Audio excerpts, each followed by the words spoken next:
Baru seminggu lebih dilantik jadi Menteri SDM, Bahlil Lahadalia memberi terobosan fenomenal demi menggenjot produksi minyak nasional dalam rangka mengurangi impor dan beban keuangan negara. Berkaca pada target produksi minyak dalam asumsi dasar makroekonomi APBN 2024, memang sangat tragis, hanya 630.000 barel per hari. Bahkan lebih tragis lagi ketika melihat kenyataan realisasi produksi lapangan. SKK Migas menyebut produksi harian atau crude plus oil hanya bergerak di angka 610.000 hingga 613.000 barel per hari, lebih rendah dari target yang ditetapkan. Rendahnya target produksi minyak ini sejalan dengan laporan SKK Migas di akhir tahun 2023 lalu. Dalam setahun, produksi lapangan minyak nasional hanya mencapai 221 juta barel per tahun, 360 hari, sama dengan 613.000 barel per hari.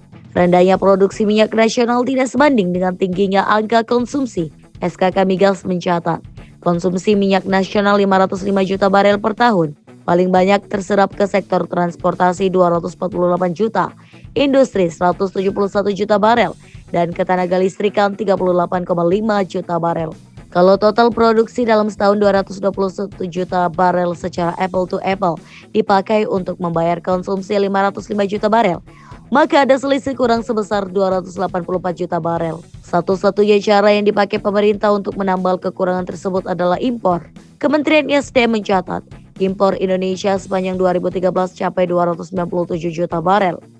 Terdiri 129 juta barel untuk crude dan 124 juta barel untuk oil atau produk. Bayangkan seberapa buruk status net importer oil Indonesia. Import 297 juta per tahun barel jauh lebih tinggi dari produksi hanya 221 juta barel per tahun. Untuk mendatangkan minyak impor, pemerintah harus melepaskan cadangan devisa sebesar 396 triliun rupiah dalam setahun. Maka menurut Bahlil ini adalah bentuk pemborosan yang nyata. Harus ada upaya alternatif tingkatkan produksi nasional untuk mengeluarkan Indonesia dari jurang net imported oil dengan tanggungan biaya yang sangat besar.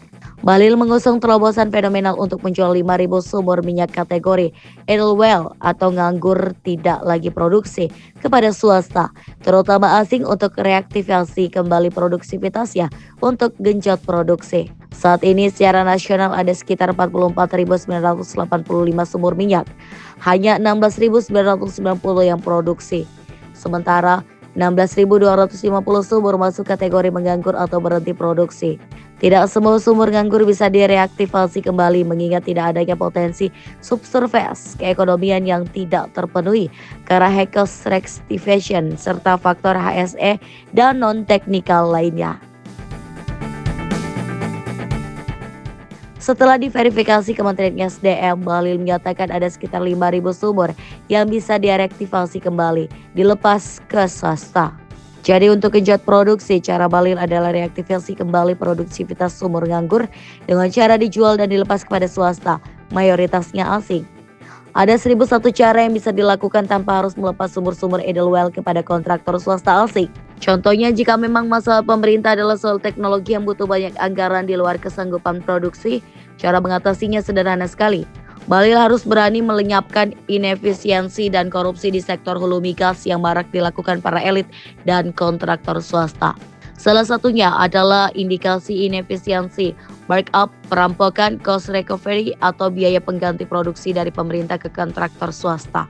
Pada 2018 lalu, biaya produksi atau cost recovery ditetapkan 10,1 miliar US dollar, naik jadi 13,9 miliar US dollar di 2024. Artinya kenaikannya hampir mencapai 38%. Mulai 13,9 miliar US dollar hingga 10,1 miliar US dollar atau 10,1 miliar US dollar dikali 100 sama dengan 37,6% dibulatkan jadi 38%. Di saat yang sama produksi nasional justru menurun tajam dari 808.000 barel per hari di 2018 jadi 610.000 hingga 615.000 per hari di tahun 2024. Artinya penurunannya mencapai 24%, yaitu 615.000 barel dikurang 808.000 barel atau 808.000 barel kali 100 sama dengan 23,8% dibulatkan jadi 24%. Bayangkan biaya produksi pada APBN naik ugal-ugalan capai 38%, tapi produksinya justru turun 24%. Kenyataan ini sesungguhnya membuktikan Tingginya inefiensi sektor hulu migas menjadi benalu utama turunnya produksi dan Indonesia harus bergantung tinggi terhadap minyak impor. Pertanyaannya, kenapa bisa? Biaya produksi naik sangat tinggi tapi produksinya malah turun tajam. Salah satu penyebabnya adalah maraknya praktik korupsi dan markup yang antara jabatan pemerintahan, Komisi 7 DPR Republik Indonesia, pihak SKK Migas dan kontraktor swasta. Tidak perlu saya bicara panjang lebar untuk buktikan. Lihat saja kasus OTT-nya Rudy Rubiadini, Kepala SKK Migas, Jero Wacik, mantan Men SDM, dan Sultan Batogana fraksi Demokrat di Komisi 7. Bagaimana praktek korupsi dan markup itu bisa terjadi? Peluangnya muncul di SKK Migas mulai dari perencanaan, pengajuan, hingga pelaksanaan Work Program and Budget atau WPNB.